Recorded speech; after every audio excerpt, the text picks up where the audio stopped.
Hello everyone, Ember here, and welcome back to a new video. In this one, I'd like to do a review of the new Hops deck that's coming around in Journey Together. So before we start, what is the Hops deck? Well, the Hops deck looks to be the best out of the trainers, but it still has some flaws. And take this with a grain of salt because it is just day one results. But Zorak was performing better than the Hops decks. But yeah, that's just day one, by the way. But yeah, the deck itself is based around ramping damage around Zacian Aecs, but there is several unique builds for it. It's not as clear cut as Zorak, definitely not as clear cut as the Iono's deck, which looks to be very simple to play. But yeah, Zacian Aecs, definitely several different ways you can build around it. The deck certainly doesn't have any obvious problems with damage. Like the whole thing is ramping loads of 30 modifiers, but you are limited with bench space. So, just something to bear in mind before you stack a Snorlax, a Zacian, a Cramorant, and all the rest of it on the bench. You do need bench space for other stuff, like Pheasantipity. The deck also looks vulnerable to Disruption with the lack of an obvious draw engine. Of course, this is pretty easy to fix, I guess, depending on what you use, but, things like Pheasantipity will be good. It's a shame that we lose Radiant Greninja in some ways, because, well, it's a shame for this deck, because it would have provided some additional consistency with just synergy discarding metal energy then reattaching them with Archaladon, which would have been good. But yeah, sadly no Radiant Greninja post rotation, so I have to find other draw engines. So I think the main pie slices will be 2 to 3 Zacians, but again this really depends on what build you're playing. I've seen an Archaladon build post rotation that just runs one Zacian EX, so that's not really a Zacian EX deck at that point, but you can kind of see what I'm saying here is it really, really depends on how you're building it. Will depend on how many Zacian you need. If Zacian's your main attacker, then you probably play 3. If you're leaning on some other attackers, then maybe you play 2. And if it's a tech card, then just 1 copy. 2 Snorlax, though, I would say, maybe 3. Again, you could drop down to 1, but to be honest, I think 2 is probably necessary just in case you prize one. Postwick, very, very flexible with this card. 2 copies minimum, I would say.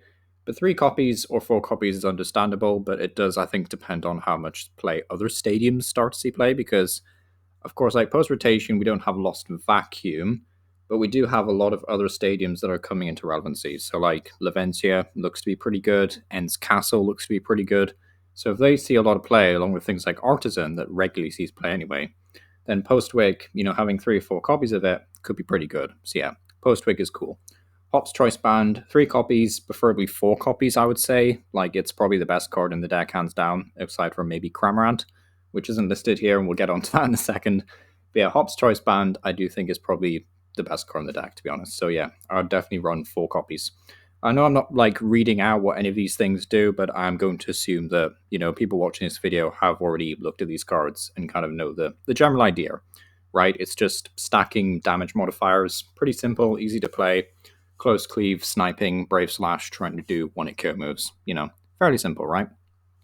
We do have some other attackers or options because, yeah, Pokemon were a bit mean and didn't really give a lot of support to all the trainers, but for Hop, they certainly did. So, Hop's Bag, I would say maybe 2 to 3 copies. It is a very, very, very strong card, and it will find things like Cramorant, Zacian, and Snorlax. But the thing is, because your HP is so awkward, and depending on what draw engine you might want to run, I think it kind of depends on what build you're running. If you're running Archaladon, then that means you have to find Duraludon. So that means running Nest Balls as well. Like you have to run Puffin maybe if you're going to run like Beldum from a Tang. So, things like that do mean that you have to like bear that in mind. So I don't think Hop's Bag is a surefire 4 of in every deck really, but a 2 of or a 3 of for sure maybe. Then we've got Hops Cramorant, which I've listed here as 1 to 2 copies. I don't think you could ever really go up to 3 copies just because it's not useful until the late game, but still 1 to 2 copies. I would maybe run 2 copies in like a Zacian Hops deck, but if Zacian is going to be like a side slice and the Hops mechanic is going to be a second part to your deck, then maybe you could just get away with 1 copy. So yeah, still a pretty good card though. Also Hops Double. I think this is maybe a 1-1 line or a 2-2 line, but again, really depends on how you're building the deck. If you're running Matang, then I think maybe you could go up to a 2-2 line, but that's also like 2 different stage 1s on the bench. I'm saying Matang because, Puffin synergy with Wooloo and Beldum. But it really just depends on like how much bench space you want in your deck. Like the list that I'm currently testing out right now, IRL, runs a 1-1 line, and I'm already tempted to just cut it completely and go up to like another, like, well, one more counter catcher and then maybe one more energy or something.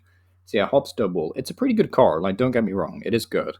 But yeah, I'm not liking it so much, so right now at least. So yeah, something worth bearing in mind. But yeah, Corviknight is a bit of a weird choice because it doesn't really fit nicely into the pre-conscribed Hops deck. It's kind of like Klinklang for the Ends deck, really. It's a stage 2, which is, yeah, already makes things a bit awkward. It does have two pretty solid attacks, so I think it'll be like the single prize. I mean, can I call this a budget deck? Maybe. No, not really, if the stuff ends up being expensive, but it could be a nice single prize option because you can just run Snorlax and Cramorant. So at that point, I would definitely say you can definitely play like 4 copies of Hops Bag because, of course, Rookie D will have the Hop symbol as well. So you'll be able to find all your Pokemon. And then maybe you can just run things like Budew, I guess, for the early game. I mean, you could run Zacian EX, but at that point, you may as well just play Zacian EX over Corviknight, really. But yeah, it's still a pretty solid card. You could run it with Matang as well. So just keep everything single prize basically. So yeah, seems pretty solid as a single prize option. And for the best A spec, I've got a few options here. I think the general consensus online is that Secret Box is going to be the best A spec for this deck. Just allows you to find an item card, which is often going to be something like an S-Ball maybe for a Snorlax, a Pokemon Tool card, which is of course your Hops Choice Band, a supporter card, which to be fair could be anything, and a stadium, which of course is probably going to be post-wick. So yeah, Secret Box is definitely a really good card. Also has synergy with Archaladon EX, so if you want to discard multiple Meta Energy from your hand, then Secret Box would be good there. I've also got Precious Trolley listed here again. I did this for the Ends deck. I do think Precious Trolley is a solid option, just because the amount of weird basics you have to run in this deck. Think about Pheasantipity and Duraludon, needing nest balls. It harkens back to that whole thing where a lot of your deck just has weird HP and requirements for getting them out. So, like, Cramorant has to be found with a nest ball or a hops bag.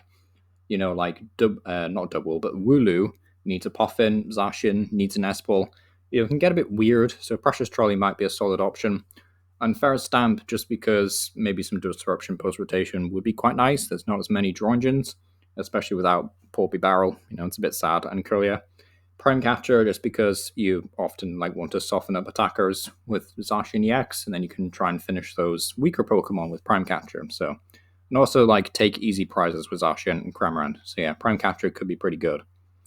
Also, Energy for Zacian. This is a big one. I've kind of brought up the whole Matang, Wooloo, Buddy Poffin synergy here again. But Matang honestly looks to be a pretty solid option. It's a single prize option, which is nice. It's decent.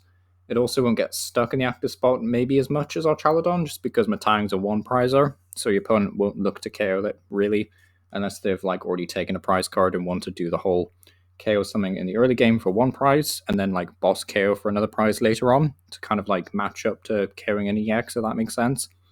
But yeah, Matang's a decent option, but honestly, I don't like how risky it is. You do need to play a lot of Metal Energy or run Codebreaker to fiddle the top decks. So yeah, Matang is cool, but it is a bit risky. Archaladon looks to be the most consistent way. It is a stage 1 EX, so if you're not going to attack with Archaladon, then it might become a bit of a liability. But the ability Assemble Alloy, I keep wanting to call it Assembly Alloy, but no. Assemble Alloy is the name of the ability. It is strong. It does have a lot of synergy with Earthen Vessel and Ultra Ball, which is cool. And of course with the Secret Box A spec. So yeah, pretty strong. Just means you can get a Zacian rolling very quickly. And Metal Defender is there as an optional attacker as well. So yeah, Chaladon might just be the best partner. But I can see the argument from Matang, right? It's pretty good. Any more choices? Hassle. I know Hassle's a bit of a weird one, right? But the thing is, post-wick stadiums and your choice bands can be a bit difficult to find sometimes. I know you can use Arvin to get the band, but you don't always want to just Arvin for a support, for a tool card and item rather. So having Hassle in here means you can have the option to get a Pokemon and an energy off Hassle potentially. Of course, it's not guaranteed and it's a bit awkward to use. It is quite literally a hassle to use. I know, I couldn't help saying it. But yeah, Hassle, honestly, maybe not the worst option here. Rev Room also has decent synergy being a metal type, just allowing you to discard any energy card. It doesn't have to be metal, but probably will be. and then you get to draw until you have 6 cards in your hand. So some synergy there with our Chaladon, and also can act as a draw engine. Also got the Dunsparce, and the Dunsparce kind of fills a bit of a niche in this deck because the thing is, I mentioned earlier, bench space is probably going to be a big issue with Zacian, and the Dunsparce just shuffles itself back into the deck and frees up a bench spot. So, if you need that bench spot for, another Snorlax, if it's just being KO'd, maybe another Cramorant, another Duraludon even, like the Dunsparce could be really good there. And drawing 3 cards means that you might see a Stadium or a Tool card, so, the Dunsparce honestly might just end up being a better version of Revroom, but, we'll have to see, really. But yeah, this is the first Japanese list with Zacian that I've seen so far. Not running any Metal Energy, no Duraludon, no Matang. It's just a bit of a surprise option. I'll throw it out there. It is pretty cool. It got 11th place at a league. I'll leave a link to that in the description. If I don't, then let me know and I will. But yeah, Zacian Aecs.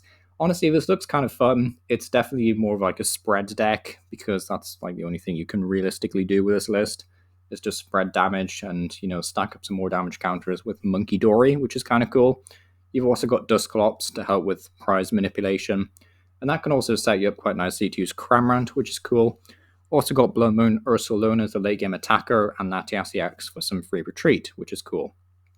So yeah, also quite nice you're playing a 2-2 line of double, so you can lean into like Buddy Buddy Poffin to find Dusclops as well, which is really nice.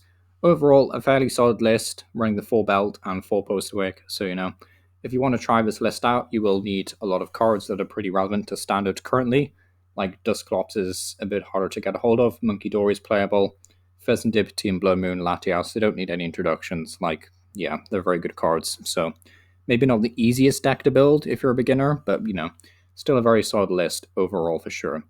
But yeah, thanks for watching. One last combo I just want to mention very quickly. There is this Volcanion Aecs coming out with the ability Scorching Steam. It says once your turn, if this Pokemon is your active, you may make your opponent's active Pokemon burned. And then Latias Aecs gives all your basic Pokemon free retreat. So if you actually want to build around a spread deck like this, it might be worth it just slotting a Volcanion Aecs in there, just to get the extra burn damage of plus 20.